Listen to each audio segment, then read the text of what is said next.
Morning, everybody. How's everybody doing today?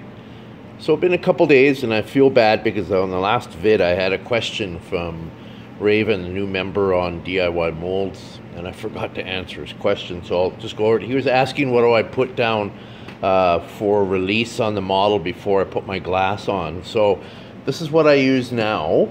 It's called Part-All Paste. It's you can get it at most fiberglass dealers, like car places that sell fiberglass. They sell this sort of stuff, and so I go always 2 coats. It's just a paste and a rag, 2 thin coats. It dries off really quick, like 10 minutes. You can put another coat on top, and after that's dry, I use a parting film. There's all kinds of different parting film you can buy, but check with a fiberglass supplier, and they should have an option for you. And again, two small coats I put on. This is the stuff here. You can see, so just really thin. You don't want a big swimming pool of that stuff on it. I usually will put it on here. I'll show you here. So this has got 2 coats. It's got 2 coats of wax and 2 coats of the Part-All, and you can see how how shiny it is, and that's the effect of the Part-All that's on there. So you don't want any pooling along. I'll usually put on a coat and about 10 minutes later go back, because it tends to run and it'll pool up down on the bottoms here. So you just go by with a dry brush and just give it a quick hit so you don't have big pools. So it goes reasonably quick. Sometimes I put a little fan on the table to help out, but yeah, so that's what I use. I've been using it for a few years. No problems with it. Works really good. No issues. So I'll just catch you up on the since it's been a couple days. So you've seen part of this. It's finished getting seamed up now. This big monster starfish here, he's ready to go. He's going to get glass probably in about 15 minutes. I'm going to start. So when you use, like I'd shown before, I have different sizes of glass ready to go. So obviously you don't want to be doing like little tickets like this. It'll take forever. So, you know, I cut myself some big ones so you can cover a big area. You could even do, if you wanted, like even a half a sheet here to try and I just find myself, I don't like working with big ones like that, but these are good. Like, it's pretty quick to get about 6 of these on there and you got the whole model covered. So this would probably be about a 3 layer on this one here, and some pretty heavy seams are going to go on. What I wanted to mention again about the bottoms, when we were talking about the bottom flange the other day, is why also you want to beef it up, is when you get onto these big boys here, 9 out of 10 times when it's upside down, when you go to move it, you're picking it up by this bottom flange. It's either on the floor or on a table. You're going to be grabbing that bottom flange, and you don't want a flimsy one. Trust me, because I've been there.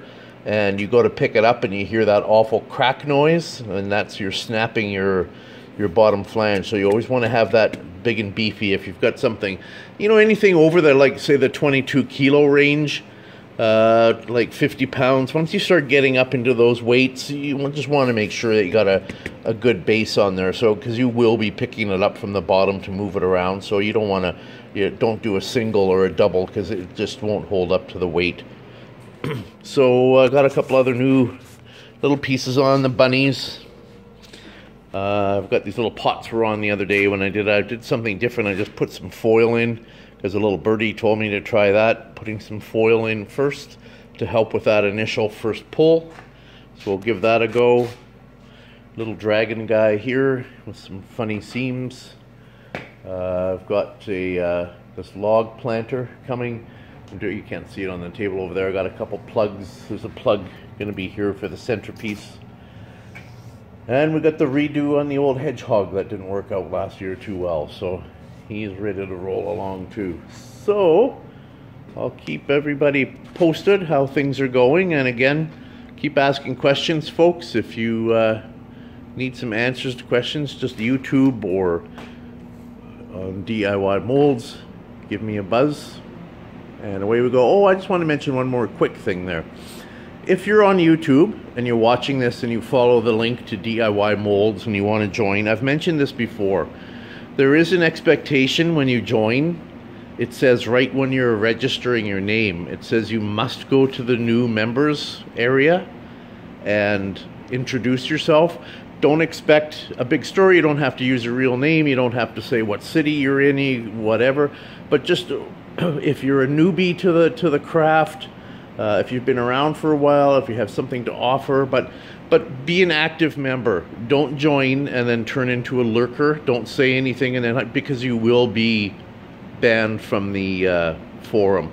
Either myself or one of the mods will do it. We'll clean out the ranks after a week or so. If you've joined and you've been on for a week or 2 weeks and you haven't said a peep or done anything, you will be eliminated from the forum. So just be active.